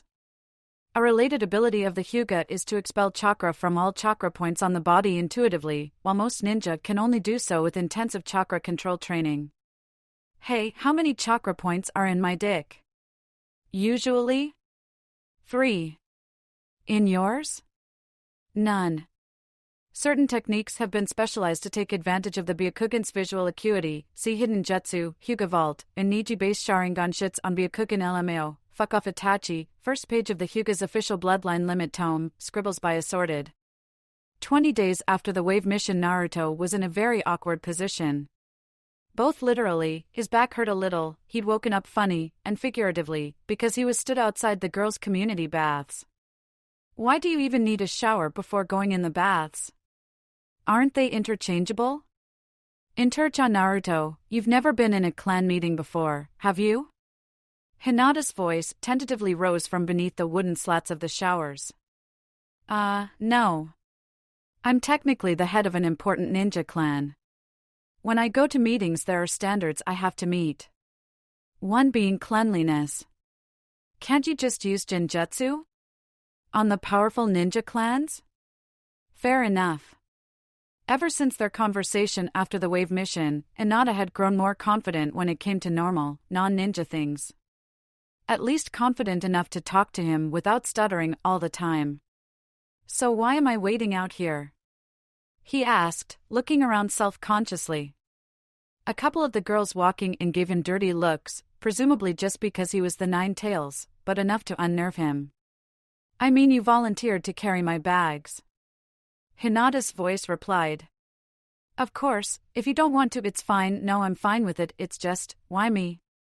Naruto called back, reassuringly. I'm not exactly professional clan meat material. But you are the Nine Tails jailer. Hinata replied. I thought that it might lend me some credibility to have you carrying my things. Oh God, now I sound like I'm taking advantage of you. I didn't mean what, no. I think it's a great idea. Naruto enthused. I can't get the Kyuubi cloak on demand yet, but I can probably get the red eyes working. Do you want me to wear a collar to sell the effect? He heard Hinata choke from inside the shower. No. No, that would be a bit much. The water turned off. I hung up my towel outside, could you pass it to me, please? This time Naruto choked. You want me to, aren't you what? Came Hinata's voice. Hinata, he gulped. Are you wearing anything in there? Of course not, I'm in the shower. Responded Hinata, nonplussed. Well then I can't just open the door and give it to you. Naruto shouted. Why not? Naruto gaped at the door. Oh, right, no, that would be bad. Oh no, I've messed up again. I'm sorry, it's just of course, sometimes, Hinata would act like nothing had changed since she was 8. Why would you ever think that was okay? I grew up in the Hyuuga compound. Byakugan everywhere, everyone can see everything at any time. There isn't really much point in modesty. Hold on. Does that mean when you look at me I can what? Never mind. Naruto shuddered. He grabbed the towel and passed it over the door, and it was pulled out of his hands. Thank you. You're welcome. How long do you have to stay in the bath now? Well, my first dip is for 10 minutes, then I sit in the steam room for 15, then when exactly is this meeting? Naruto interrupted. 3 hours from now, actually. It's a long preparation process. Naruto palmed his forehead. Can I? Yes, sorry, please go do your thing, I'll meet you in 2 hours 40. Naruto rolled his eyes and walked off. If I become Hokage, I'll have to do important meetings all the time. Am I gonna have to take 3-hour baths? Between this and the paperwork Gramps keeps taking about, at what point do I actually get to do ninja stuff? He was halfway out of the baths area when he spotted the red form hunched in the bushes. Curious about someone who was so completely failing to hide in a village full of ninja, he investigated, tapping the form on the shoulder. He was not expecting it to screech and jump 5 feet in the air, turning to him with its hands in a comedically bad fighting stance. What are you doing? Naruto asked. Nothing. The man replied, unconvincingly. He had shoulder-length gray hair and a leaf ninja headband and really impractical-looking sandals. What are you doing? Leaving. Naruto replied. Why's a guy in the girls' baths? Are you lost? Trust me, kid. The man had a large grin on his face. I'm exactly where I want to be. So you're a girl? Naruto replied. He didn't see any real reason for a man to be there. What? No. Whatever, Grandma. The man tch'd. I'm not a woman, kid. I am the Toad Sage. Jiraiya of the Sannin. Aha. Naruto eyed him critically. Isn't Jiraiya meant to be some great hero? You look a bit too old. And round. The man seemed to deflate. Ouch. Maybe I should follow Tsunade's example and get a permanent disguise jutsu. He moaned. Kid, who are you? Uzumaki Naruto. Naruto replied. Well. The old man leaned back on his haunches. Kushina's kid, huh? And the Nine Tails, yeah. Naruto added. Jiraiya frowned. You just say that? To anyone? Well, the Hokage apparently made a rule that said nobody could tell anyone about me being a Jinchuriki that didn't already know. But since everybody hated me anyway, I figured it wasn't much good of a law, so I basically repealed it by, telling everyone I met. Infallible problem solving. Jiraiya remarked. Then Naruto's brain caught up with the older man's mouth. Wait. You knew my mother? Oh, now we're interested in the old granny, huh? Jiraiya chuckled. Yeah, I knew your mother. Uzumaki Kushina will have Fire's human form, that woman. Not to mention a massive personality. Well, what about weight? How do I know I can trust you? Naruto hedged. For all I know, you're just some guy with dumb sandals playing a prank on me. My sandals are not dumb. And I suppose you could ask the Hokage, he was my Jonin sensei back in the day. I'm on my way to meet him, I just stopped by here to do some research. Research? What would you be researching in the girls' baths? Someday, kid, someday. Jiraiya shook his head. Well, I'd best be off. And if you ever do decide I'm who I say I am, come find me. I may have some fun ninja skills to teach you. Know any ninjutsu? Naruto asked. Not many. That your specialty? Yeah. Naruto sighed. Kakashi doesn't know many either. I have these massive chakra reserves, but I can't do anything with them. All I've really got is shadow clones. Jiraiya hummed. I can work with that. See you later, squirt. He bit his finger and palmed the floor. With a poof of air, a large toad appeared under him and, seemingly unencumbered by his weight, began bounding off into the middle distance. Oh, said a suddenly alone Naruto. 28 days after Wave Mission, Hinata shifted her stance, eyes wide open with Byakugan lit up. 8 trigrams, 64 palms. She moved. 2, 4, 8, 16, 32, each step an identical speed to the one before it, at least in theory. Being able to immobilize a target with 64 unblocked attacks wasn't impressive. Launching all of those attacks in under 6 seconds was. She finished the 64th palm strike with a crack and staggered backwards, panting from her afternoon's exertions.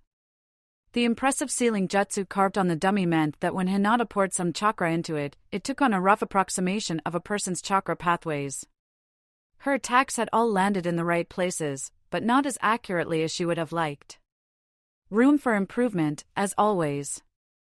Hinata put her hands together in front of her and called out Activate Restraints, Level 2. Feeling the training seal reapply its restrictions on her movements, and turned away from the dummy.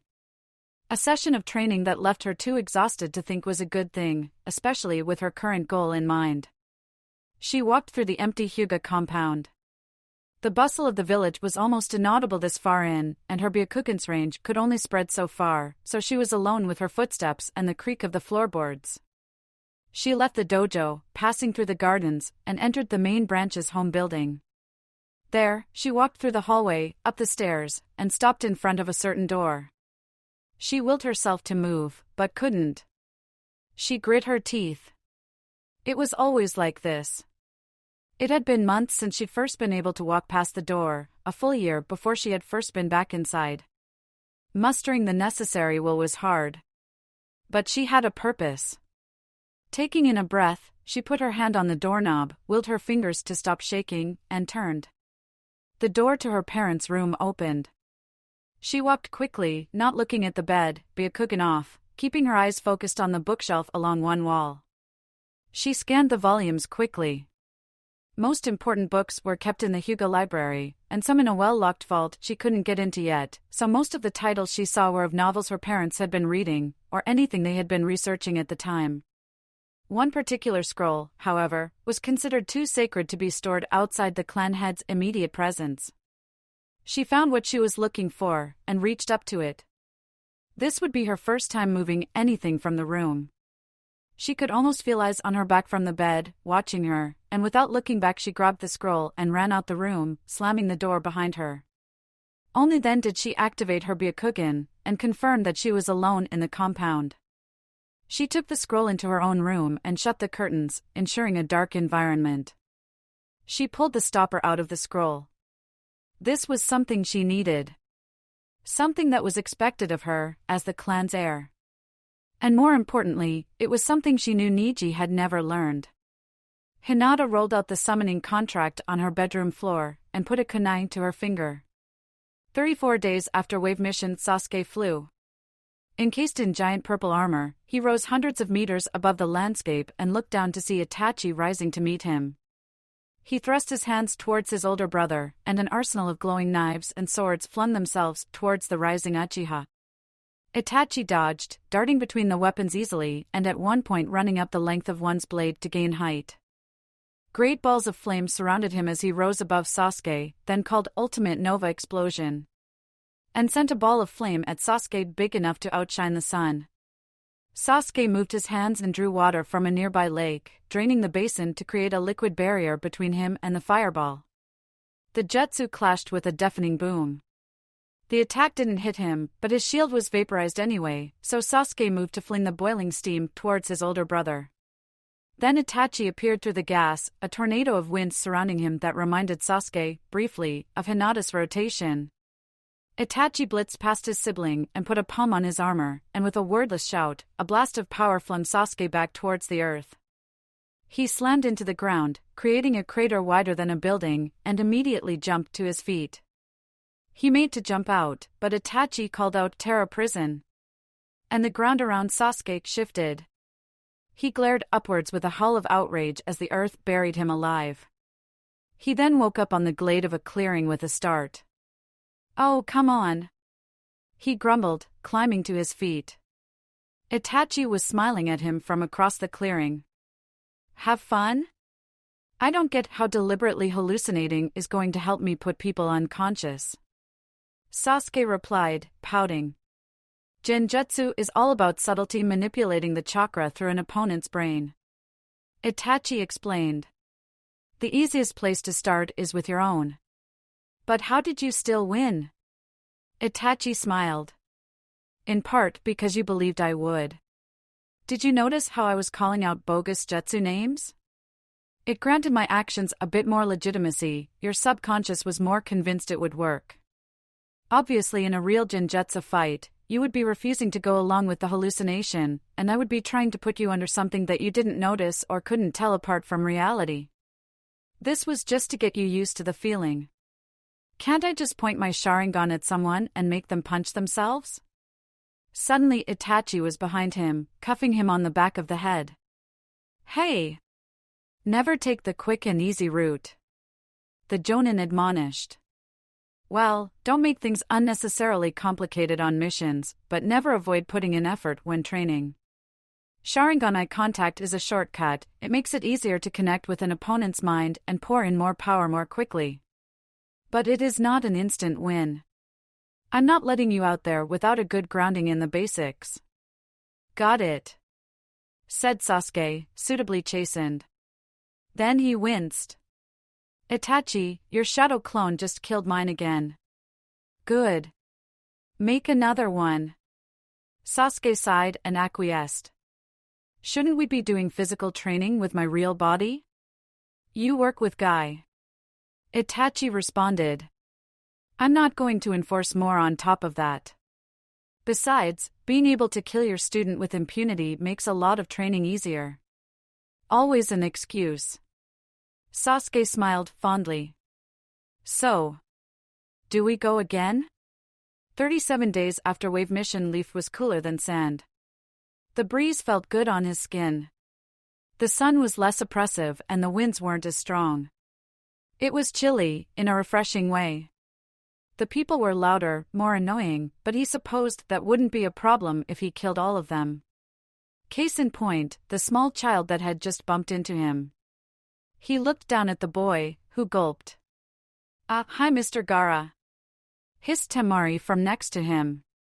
Don't worry, sister. Gaara replied, not breaking eye contact with the child. I can kill him without letting anyone know. And there are witnesses. Cautioned Kankuro. Them too.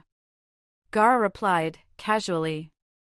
The sand floating around him twitched at the promise of bloodshed. Then the child's hood was yanked and he was pulled behind the back of another, slightly older child. Look, I don't know what your problem with Konohamaru is, but you'd better be He paused, because Gaara's gaze had snapped up to his face and was staring at him intensely. Two pairs of blue eyes met. Shikaku stirred behind his left temple. Who are you? Gaara asked. Uzumaki Naruto. The blonde boy replied. Nine Tails. Who are woe? Naruto looked down to his stomach. I'm Gaara. You're like me. Gaara tilted his head and looked at Naruto. He could feel the chakra of a tailed beast radiating from the boy. Wait, you're a Jinchuriki too? Despite clearly being uncomfortable, Naruto brightened. Awesome. We need to talk sometime. I have no idea what's normal or not for us. It'll be great to get to know you and share stories about, how our demons break out and kill people. That does happen a lot. Gaara agreed, slightly confused. He'd expected Naruto to immediately attack him. Though I am trying to control mine when in leaf. Orders. No, I get it. Naruto nodded. Why are you here? I haven't seen you three around before. Chunin exams. Said Temari, uncertainly. Oh, cool. I didn't know those were happening, but I'm definitely going to compete. Please do. It will be good to get to kill you. Gaara informed him, thinking it was an important thing to make clear. Sounds good, sounds good. Naruto nodded. Then, realizing he and Gaara's team were standing off in the middle of the road, oh, am I in your way? He shifted to the side. Sorry, do your thing. Good luck with the exams. Thank you. Gaara replied, smiling at him and walking past. His teammates hesitantly followed. So, he's Konoha's Jinchuriki.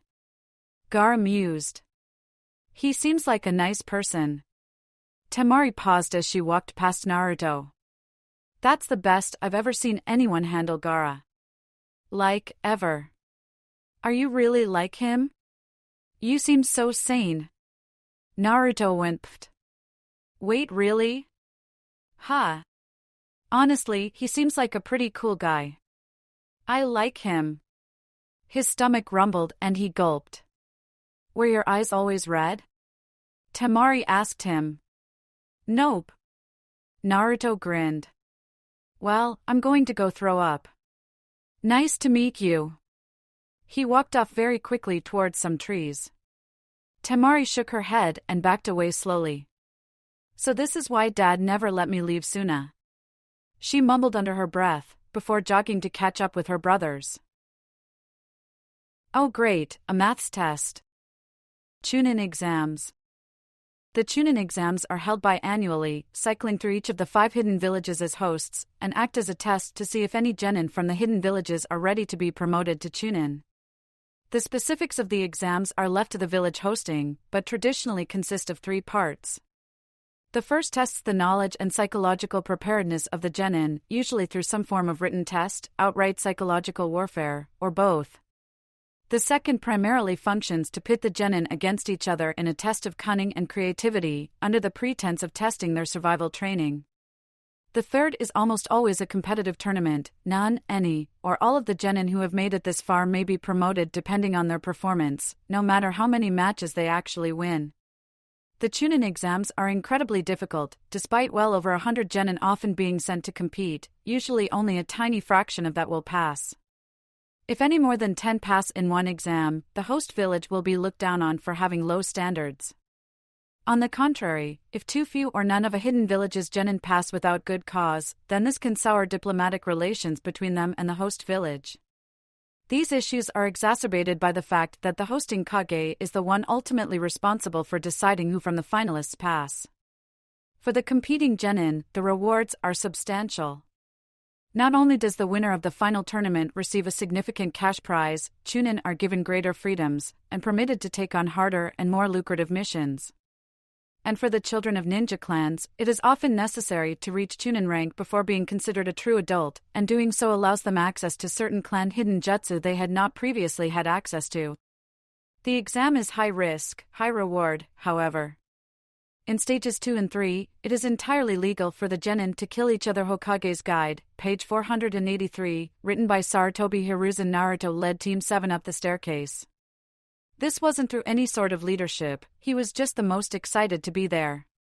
He paused on the second floor, though, looking at the crowd of genin he saw there.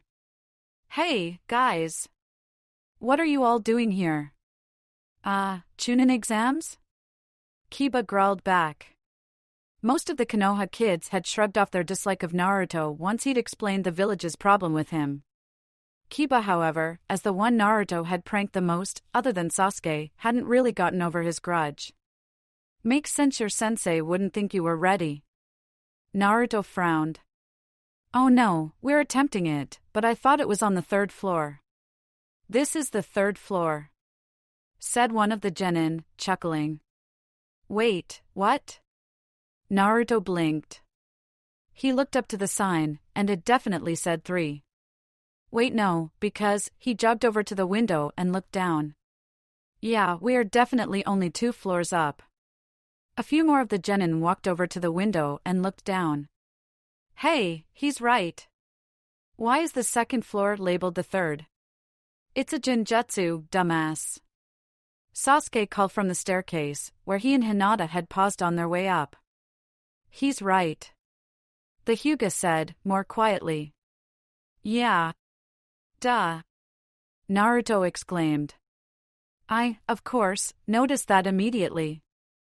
I totally realized about the genjutsu, just like you. A certain pink-haired genin called to Sasuke.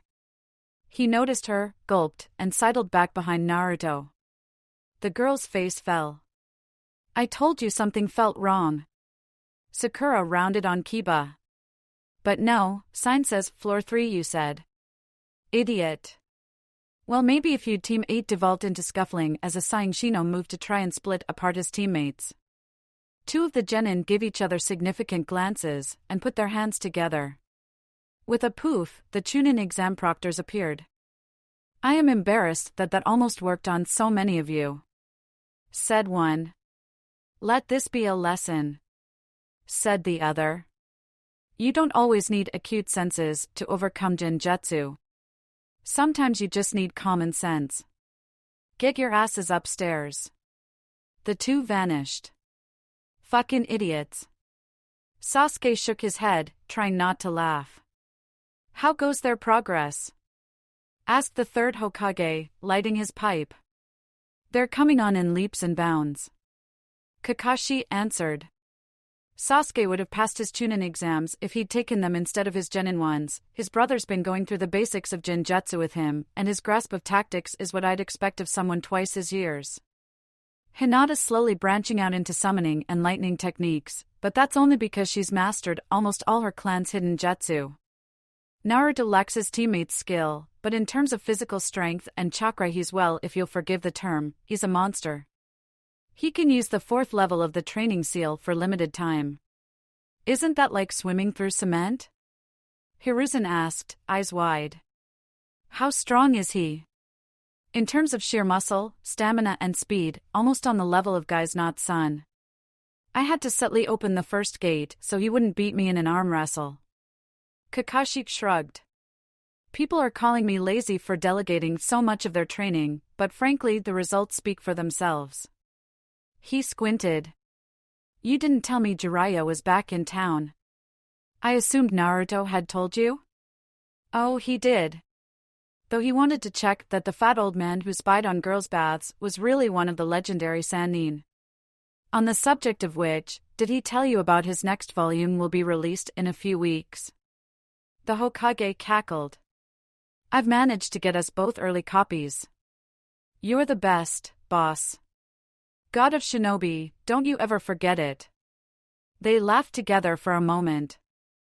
And the Chunin exams? The third continued. You convinced them to compete? They're on their way to the written exam now. Did you have any trouble? Kakashi thought about it. Hey sensei. Naruto called to him, walking to training one day. You didn't tell me the Chunin exams were coming up. Oh yeah, those. Kakashi replied. Wanna compete? Hell yeah. He turned to his other two students. You two as well? Course. Absolutely. Well, that was quick. Kakashi assessed. I'm probably supposed to warn you that this will be very dangerous and result in lots of character development harder than dueling two Miss Jonin on top of a river? Sasuke checked. Probably not. Then let's do this. After employing my flawless negotiation tactics, they all quickly agreed. Kakashi summarized. And I have every confidence they'll pass. Let's hope. Hiruzen drew on his pipe. You're stressed. Kakashi noticed the tension in his hands. The third huffed. You and your eyes, Kakashi. Of course I'm stressed. He pulled the pipe out. Konoha has a reputation ever since Hashirama set up this whole system and sprinkled the tailed beasts like breadcrumbs for the other villages. Then Tobirama, then myself, we made a tradition to make the other villages look bad, and now we're paying for it. If Minato was here, everything would be fine, but it's been 12 years and nobody looms quite as large as he did. Who do I promote as my successor? Itachi can't negotiate to save his life. Jiraiya and Tsunade act like they'll light on fire if they walk into my tower. I am afraid for my village, Kakashi. You aren't dying yet. Kakashi tried for a chuckle. It came out hollow. Right? Not that I know of. Sarutobi looked down. But my senses aren't as sharp as they used to be. You can't be implying that someone will try to Sabaku no Gara is competing in the Chunin exams. Oh shit, Kakashi moved to stand, but Hiruzen darted a hand out and grabbed his. There is but one recourse. He said, eyes not those of a grandfather, but a battle-honed ninja. The next time the Chunin exams fall on Konoha is in 2.5 years. Team 7 will be 15, old enough to be Jonin, old enough to garner reputation. Nobody will dare to move on us until then if, and only if, we use this opportunity to prove our strength. Sensei Konoha has to win the exams. The third asserted. Fairly. Ideally, we need the finals to be two of your genin fighting each other. Because there's only 3 names with the potential to grow into this accursed hat. I believe one has already expressed an interest. They are children. Kakashi was surprised to find he was furious. They are ninja. The third replied. The hidden villages grow restless, Danzo schemes behind my back, one of our most prominent ninja clans is dead, and the Akatsuki pulls strings in the shadows. I care about those children, Kakashi. But I care about my village more. Slowly, Kakashi unclenched his fists. This is why I didn't want a genin team. He muttered. I knew I'd get attached. That is why I made you take one. Hiruzen replied, his face softer. Over time I've learned that if ninja aren't attached to anything, all it takes is a strong enough wind to blow them away. Hinata was still in her seat as the rules were explained to the genin. 9 questions. 9 points. Get caught cheating, lose 2 points. If your point count is positive before the end of the exam, you pass. TLDR 5 slip-ups and you're out. Too generous, in her mind, but this was only the first stage of the exams. You have 50 minutes before the secret 10th question is revealed. Please begin. Hinata leaned back in her chair, unconcerned. She didn't even need to form hand seals, just to activate her Byakugan and wait for the answers to fall into her number 39, number 33. -2 points. What? Exclaimed her end, 2 seats back, Sasuke. Blatantly obvious dojutsu abuse counts as cheating, said Marino Ibiki, the proctor, with a cruel grin. I'd get working, kids. 10 seconds in and you're already in debt. Hinata grit her teeth. All right then. Effort time. She opened the paper. Naruto was panicking. Written test? When the heck is a Chunin going to have to take one of these? Especially the maths. One question about the Arc of a Throne kunai was asking for calculations even when the obvious answer was just eyeball it. He wondered if that would get him partial credit. People around him were already scratching down answers, and both his teammates had already been caught out trying to cheat. How could they? That was just bad manners. Although, looking at some of these questions, it sure was tempting. Naruto gulped, and started praying for some sort of help. Outside, Naruto's shadow clone continued practicing the jutsu Jiraiya had shown him. It was tricky, but it built upon the other non-elemental techniques he actually knew how to do, so he'd probably have it sorted by the time the Chunin exams actually called on him to fight. Screwing his nose up, he went through the seals again. Naruto? Oh thank God, I was worried you'd been stupid and dispelled everything. The Naruto clone looked to his left. Sasuke? What are you doing here? Aren't you supposed to be in the exam? Sasuke rolled his eyes. I am in the exam, dumbass, this is a shadow clone. Come on, let's move. I think I'll have to split myself into 2 again, not that I don't trust you to do both parts of the mission, but, well, I don't. Hold on, slow down. Naruto clone held up a hand. What are we doing? Cheating? Said Sasuke clone. Is that not why you're out here? What? No. Naruto clone was offended. I'm out here training while the real me does a test. You're cheating? That's against the rules. It's a ninja test. Sasuke clone admonished. You're supposed to cheat. Boo-hoo. It's at times like these I remember you never technically passed the Genin exam, come on. I was listening at the door and we have 3 main objectives: find out what the questions are, find out what the answers are, then find a way to tell Hinata, all without getting caught.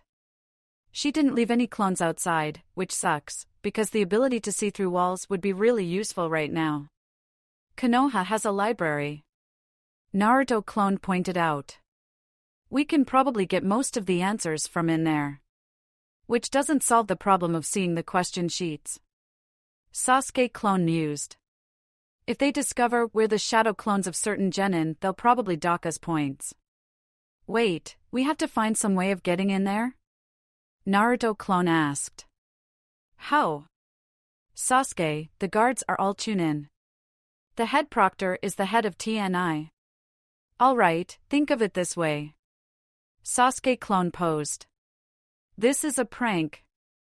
You need to find a way to, I don't know, read one of the people's diaries, which is on their desk in front of them. What do you do? That set Naruto clone thinking. After a few moments, he looked up with a grin. Hey Sasuke. You can use the transformation jutsu properly, right? To look like a real person and not just a knife? I can. Sasuke clone nodded. In which case I have an idea. Number 13, that's 5 failures. You're out. Ibiki watched one of his plants grumble and walk out the room. The first disqualification, technically, and the pressure showed on the students' faces. He loved his job. He put a stern look on his face and swept his gaze across the room, making anyone looking at him avert their eyes. Then his ears pricked. In the distance, he heard some oddly familiar guitar chords. Then there was an intake of breath from outside the classroom door. The door slammed open body once told me the world was gonna roll me. Hokage-sama? Came the surprised yells from almost every student in the room. The third Hokage, Sarutobi Hiruzen, strode into the room with a manic look on his face. These genin do not possess correct writing materials. Hiruzen shouted. Marino Ibiki. Where is your will of fire, Your career will be reviewed after this day. But first he put his hands together, multi-pencil jutsu. He then proceeded to inelegantly hurl a good 36 2B pencils all over the room, much to the annoyance of most of the examinees. One of the chunin next to the door sighed, walking up and lightly tapping the third on the back. The disguise dispelled, leaving Kiba standing in his place. I can explain? Kiba said, in a whiny tone. What? Said the real Kiba from his seat, looking thoroughly confused. The chunin sighed and hit the standing Kiba harder, dispelling it. Subject 29, -2 points. What? But that wasn't me. I don't even know how to do that jutsu. As the Inuzuka boy threw his hissy fit, Sasuke slid the pencil, which he had grabbed out of the air as it went for his face, into a pocket on his jacket. A place where, if it had been hypothetically able to see, it would have had a great view of everything on his desk. Sasuke grinned. The game was on. Thank you for your views, likes, subscriptions, and overall support of my ongoing efforts to bring great content to all of you. Check out my Patreon for more mature fanfiction. The link is in the description and everywhere on my channel.